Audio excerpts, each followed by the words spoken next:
curso sobre as doenças espirituais. Esse curso, ele não precisa ter necessariamente fim. Ou seja, ele pode começar, mas ele não necessariamente termina, porque o assunto é tão longo quanto a nossa vida.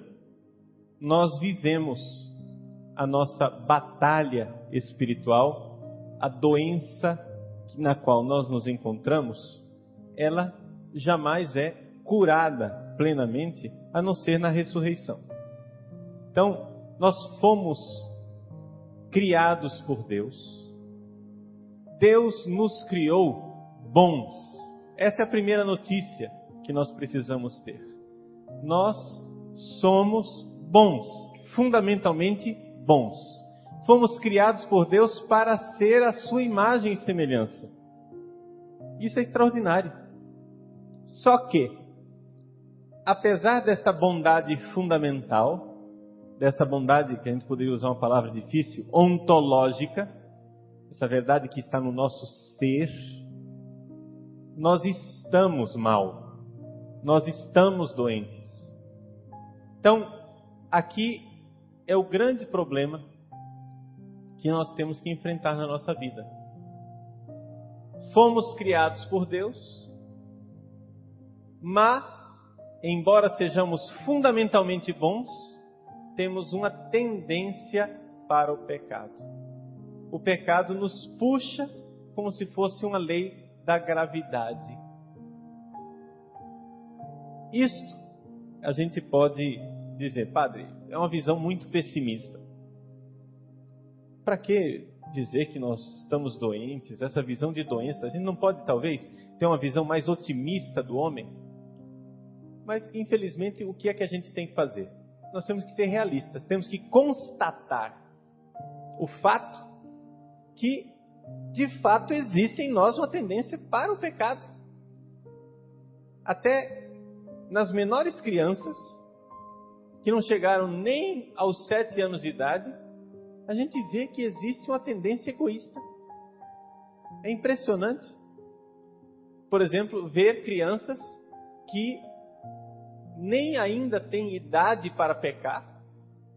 Que a gente costuma dizer que o pecado inicia aos 7 anos de idade, com a idade da razão, a idade que a gente começa a discernir entre o bem e o mal.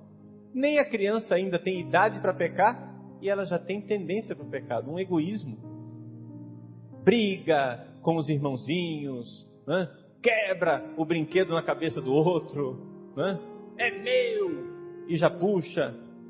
Tem uma tendência, por exemplo, para a mentira, para se livrar de enrascadas, se livrar de problemas. Existe uma espécie de lei da gravidade que puxa a gente para baixo. Agora, qual é a boa notícia? A boa notícia é que nós não somos assim. A boa notícia é que nós estamos assim. Nós estamos doentes, mas o nosso ser é profundamente sadio. Então, embora seja uma luta, embora seja difícil, aqui a bondade, a virtude tem uma vantagem enorme. Número 1, porque Deus está do nosso lado. Número 2, porque esta é a nossa natureza. Nós fomos feitos para o bem. Ninguém foi feito para o mal.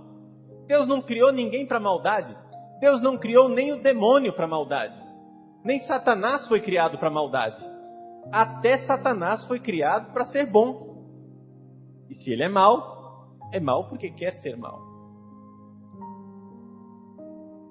Mas nós temos que reconhecer que existe essa tendência para o mal. É uma má notícia. Nós gostaríamos que fosse diferente. Nós gostaríamos que as pessoas fossem todas boas. Nós gostaríamos que as pessoas todas tivessem, não é, uma felicidade tranquila, uma tendência para o amor, para a generosidade, para a fraternidade, para a partilha. Mas infelizmente não é assim. O homem moderno é às vezes um pouco ingênuo com relação a isso. Nós ouvimos muitas vezes algumas pessoas dizerem que a maldade existe nas pessoas simplesmente porque as pessoas não foram educadas. Vocês certamente já ouviram isso. Quando houve, na época em que estávamos em campanha eleitoral e houve aquela crise em São Paulo do PCC, o pessoal queimando ônibus com gente dentro, né? Tiroteios, reféns, um negócio de louco. Um dos candidatos à presidência da República, cujo nome eu não gostaria de lembrar, mas vocês podem bem imaginar, ele disse que isso tudo era falta de educação. A solução está na escola, na educação. Se você educar, está tudo resolvido. Então, os bandidos do PCC, coitadinhos, não é? São assim porque não foram à escola. Agora, isso é de uma ingenuidade imensa. Por que eu digo ingenuidade? Porque, vejam, eu estou há 11 anos trabalhando no seminário. Há 11 anos eu sou reitor do seminário de Cuiabá. E eu vejo esses rapazes que são selecionados, portanto eu não estou falando de rapazes que eu encontrei na rua, mas rapazes que têm uma história de vocação, que querem servir a Deus, que têm conhecimento de Deus, que estão 24 horas por dia dentro do seminário, sendo orientados, sendo evangelizados, sendo educados, portanto que têm um tratamento de elite, nós poderíamos dizer. Eu vejo nesses rapazes e em mim, que sou padre, uma tendência para o pecado.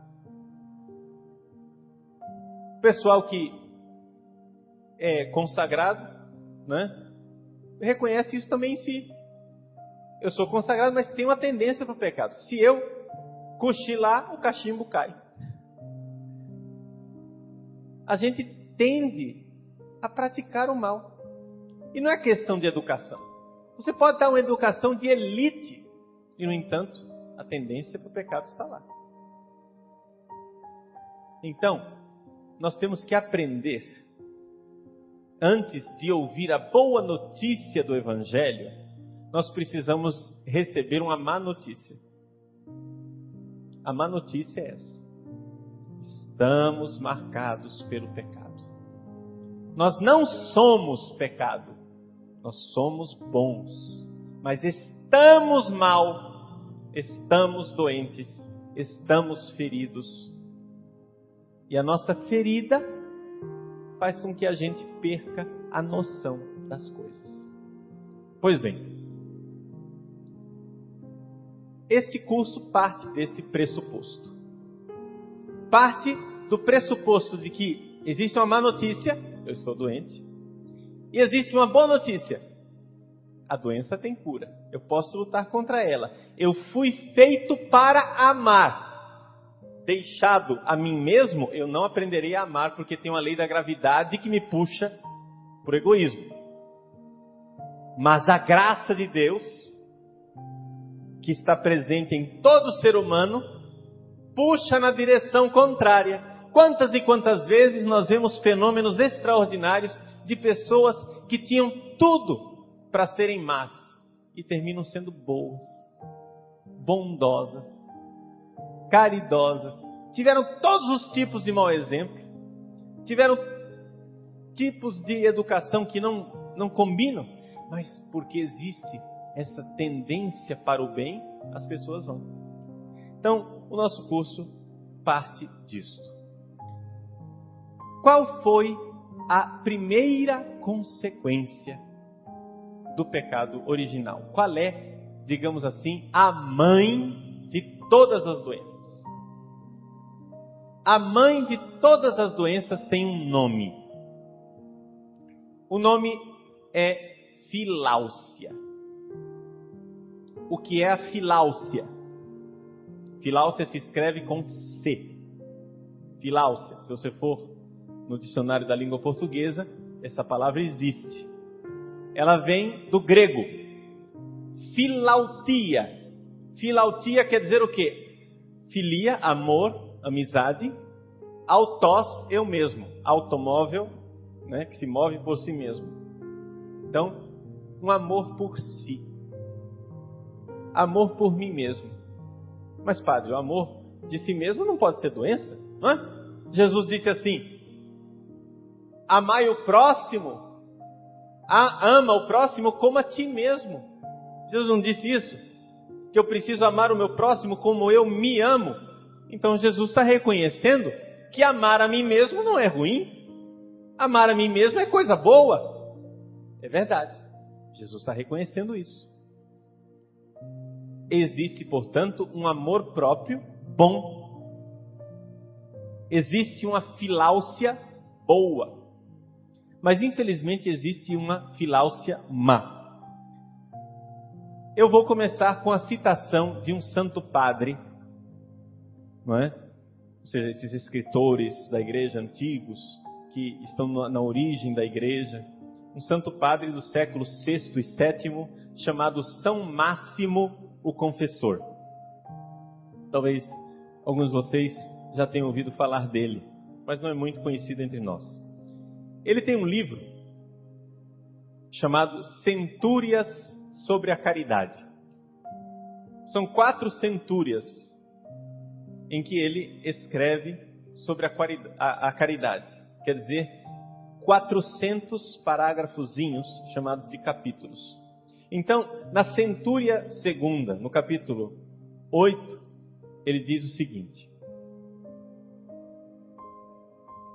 quem combate a mãe das paixões, que é o amor de si, a filáusia, com a ajuda de Deus, expulsa facilmente também as outras paixões,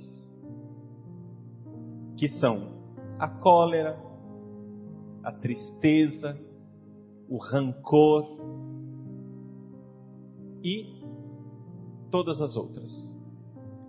Mas quem é dominado pela primeira paixão, ou seja, pela filáusia, está ferido também das outras, mesmo se não quer, mesmo involuntariamente.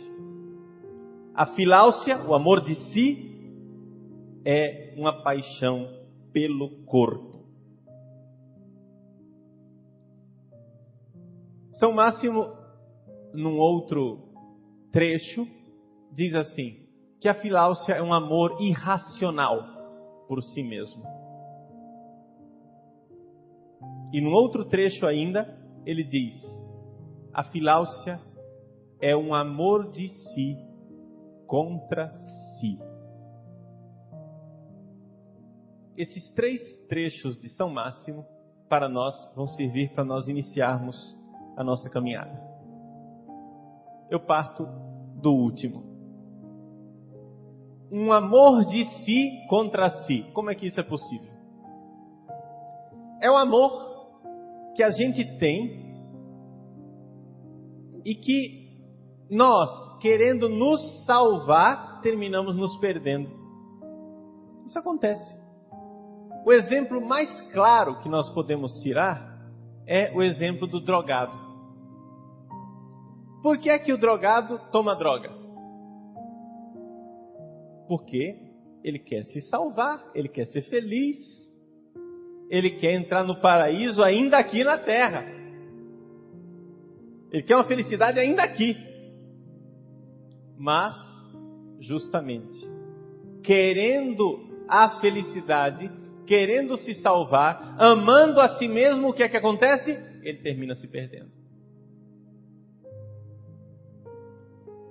Todo mundo que não é drogado enxerga isso. Só o drogado que não enxerga. Só o drogado não enxerga que ele está transformando a vida dele no inferno. Ele se ama. Mas esse amor que ele tem por si mesmo é um amor contra ele mesmo. O outro trecho de São Máximo que eu citava é um amor irracional por si mesmo. É um amor louco por si mesmo. Eu amo a mim mesmo mas na verdade eu estou me destruindo. Então, é exatamente aquilo que Jesus fala no Evangelho. Quem quiser se salvar, vai se perder. Mas quem se perder por amor a mim, esse vai se salvar. Aqui é que está a ideia fundamental da filáusia. A filáusia, a pessoa filauciosa, e deixa eu dizer, né? Somos todos nós. Nós todos somos filauciosos. O filaucioso quer se salvar e por isso se perde. Ele quer ser feliz e por isso precipita no abismo. É exatamente aquela ideia que eu colocava outro dia numa palestra quando partilhava um acontecimento na vida do meu sobrinho, o Lucas. O Lucas hoje tem 10 anos de idade, mas quando ele tinha lá pelos seus 5, 6 anos, não sei a idade exatamente, ele teve meningite. Aquela dor de cabeça não passava. Foi a mãe, iluminada por Deus, foi ao médico de madrugada, que a dor de cabeça começou naquele dia, tomava remédio e não passava. Foi ao médico. Qual a mãe que leva um filho ao médico porque está com dor de cabeça, né? Mas ela, graças a Deus, foi de madrugada e, pelos sintomas, a médica disse, olha, é meningite. Mas para nós sabermos se é meningite mesmo, é necessário fazer uma punção aqui atrás para tirar um líquido da coluna para levar para o laboratório. E quem disse que o menino deixava? O menino pulava meio metro em cima da maca. Desesperado. A doutora tocava com um dedo e ele já pulava. Nem tentava nada. Já reagia. Bom, a família toda estava ali. Eu estava, minha mãe, meu pai. Então, a minha irmã, que é a mãe do menino, o pai dele. Quer dizer, juntou aquele alvoroço ao redor da criança. A médica, vendo aquilo tudo, chegou e disse, olha, Lucas, você vai escolher uma pessoa para ficar aqui. Quem que você escolhe? Mamãe! Tá, tudo bem, escolheu. Mamãe vai ficar aqui. Muito bem. Nós todos saímos a contragosto. Entraram os enfermeiros para segurar o Lucas. A mãe tentando acalmá-lo e ele segurado pelas mãos e pelos pés para receber aquela punção na coluna. Aquela criança deve ter perguntado assim, minha mãe me ama, por que é que ela deixa isso acontecer comigo? Por que minha mãe deixa isso acontecer? Pois bem, justamente este amor da mãe, que a criança não compreende, é que estava salvando a criança da morte. Ou seja, a filáusia da criança, um amor irracional de si mesmo, um amor de si contra si, fazia com que ela precipitasse no abismo da morte. Ela fugia daquela agulha, pensando que estava fugindo para a salvação, na verdade, estava fugindo para a perdição.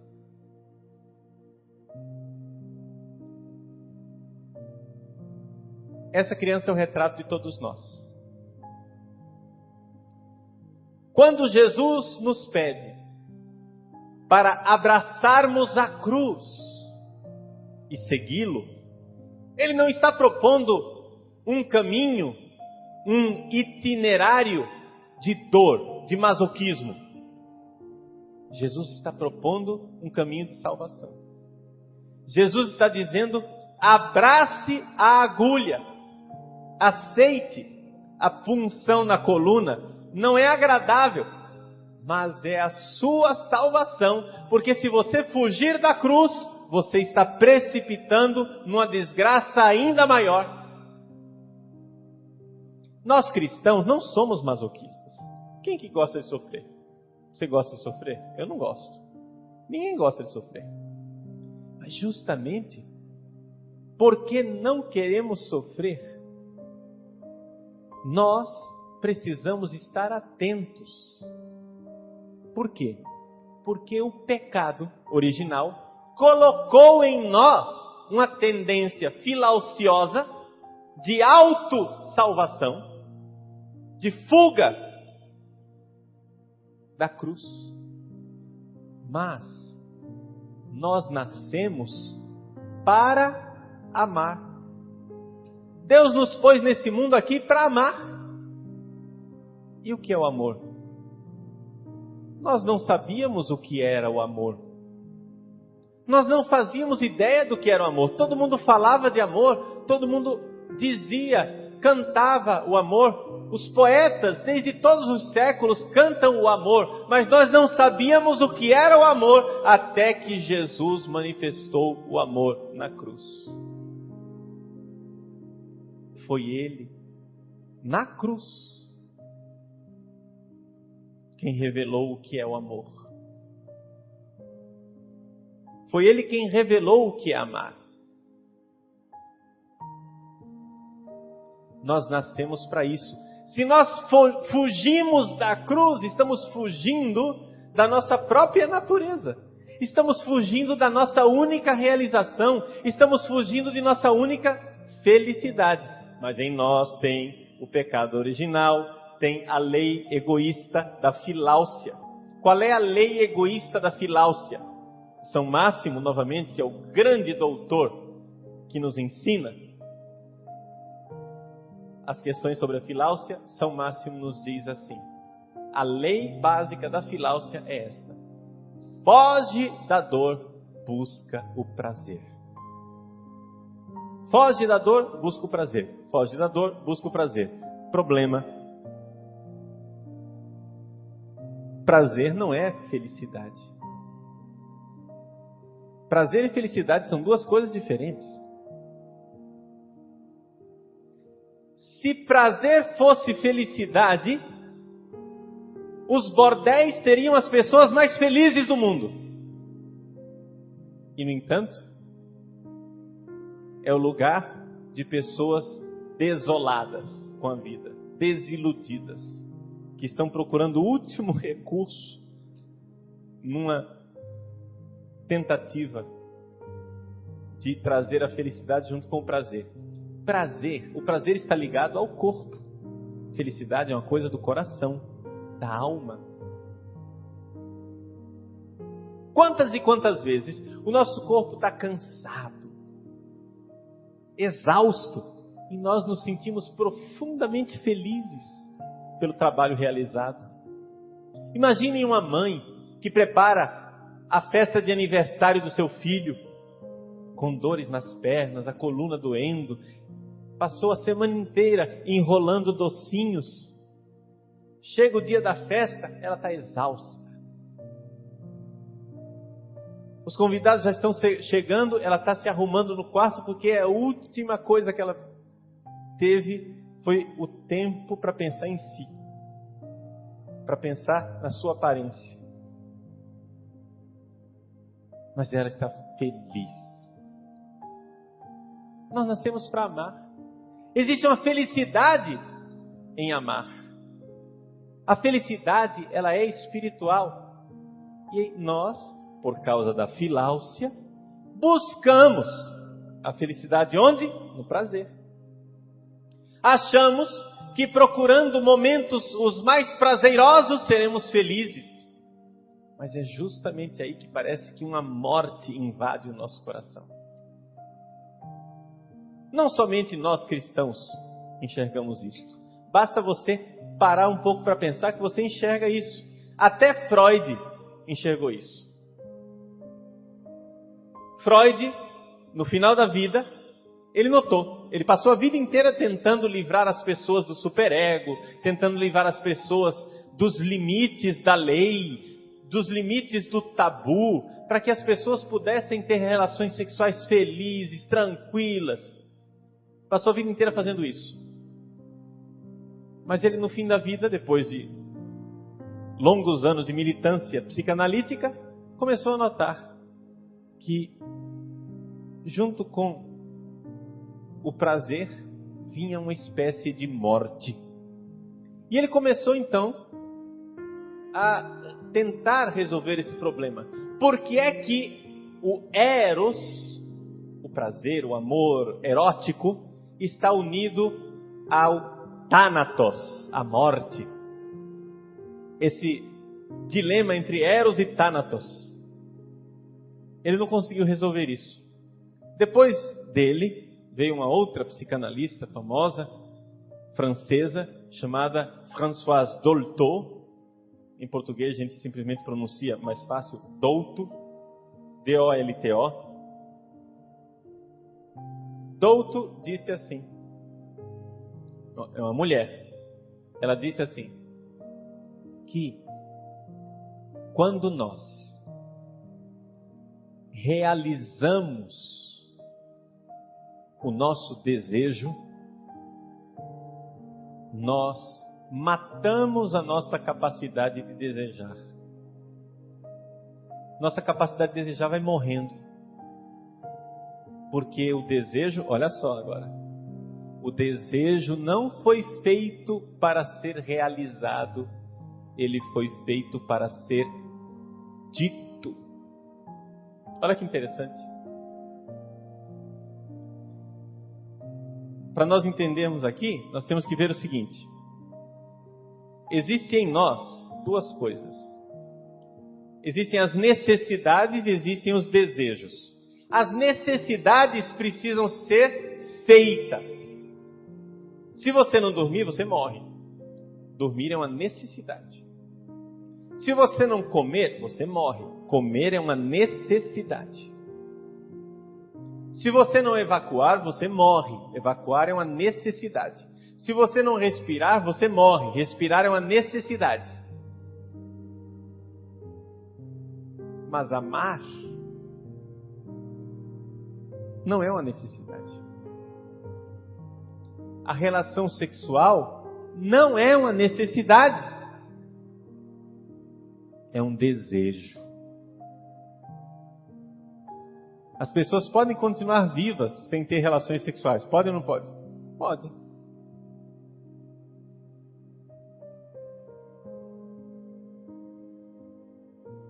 E o que então que eu devo fazer?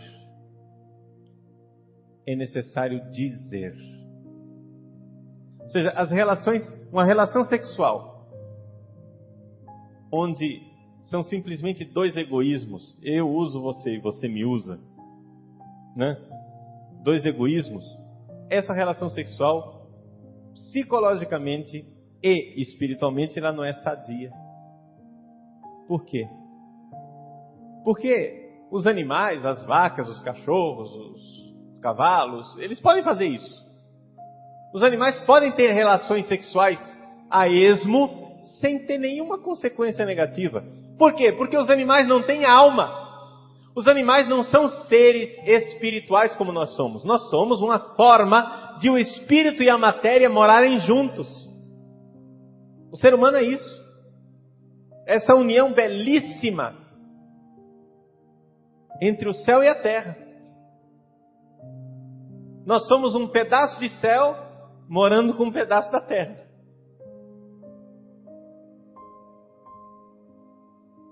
Quando nós temos relações sexuais, os seres humanos precisam que essa relação sexual seja espiritual. Na linguagem da psicóloga Dolto, ela precisa dizer alguma coisa.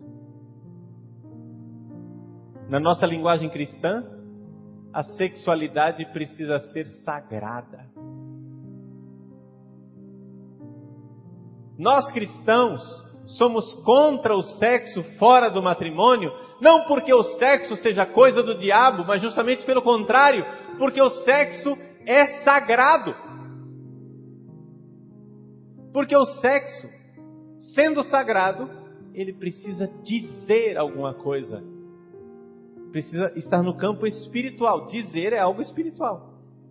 Então, se você quer ser feliz, você não tem que realizar todos os seus desejos. Não, ao contrário. Você precisa dizer os seus desejos. Vou dar exemplos. O escultor que diz o seu desejo fazendo uma escultura. O pintor, um bailarino que diz o seu desejo na sua arte. O músico. O padre que diz o seu desejo na liturgia celebrada. O namorado, a namorada, o esposo, a esposa que diz o seu desejo na rosa que é entregue. É por isso que a relação sexual entre dois cristãos precisa ser abençoada pelo matrimônio. Por quê? Porque é uma liturgia. É a liturgia dos corpos. É a liturgia maravilhosa que diz o desejo de Deus.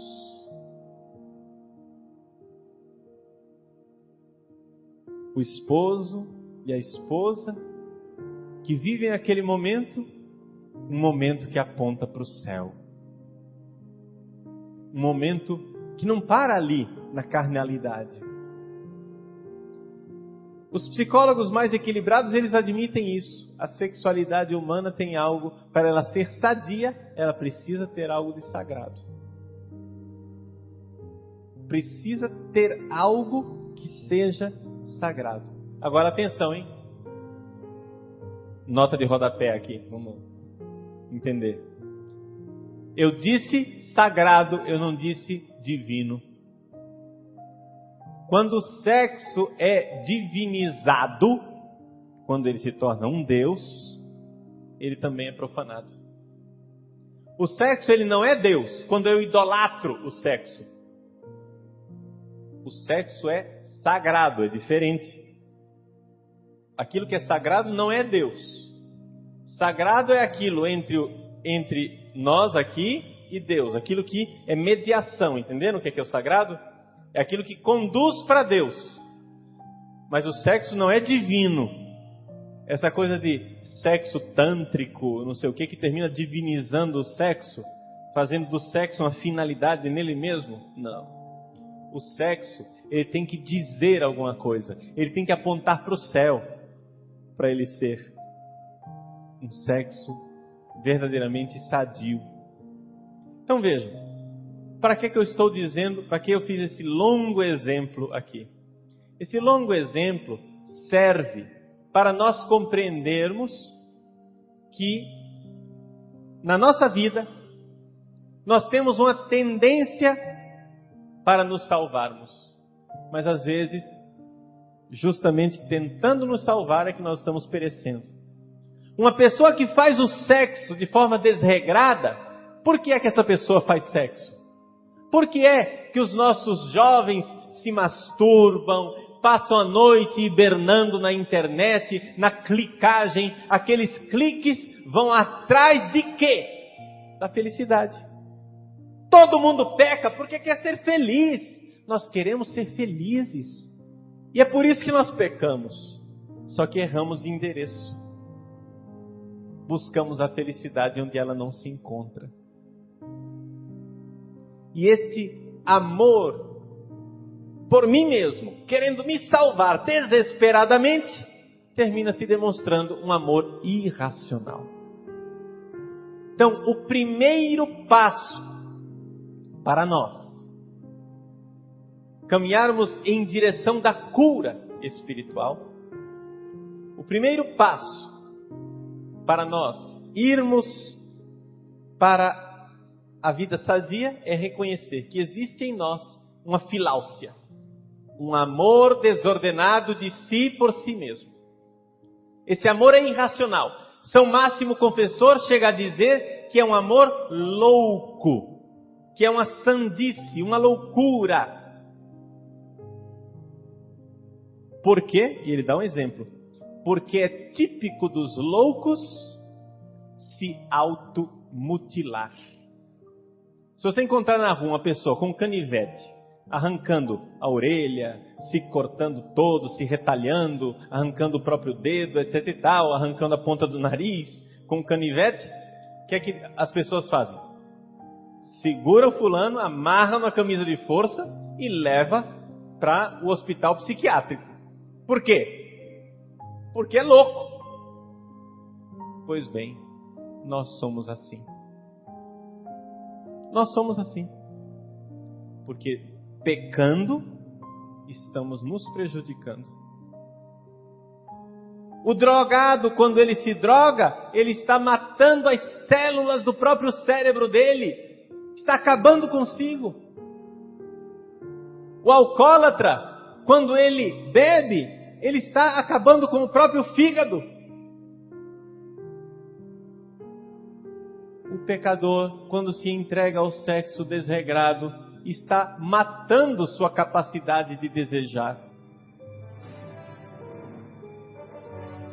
Nós, quando nos entregamos às coisas mais desordenadas, estamos sendo nós mesmos desordenados. Então, aqui, esta primeira lição a respeito da filácia.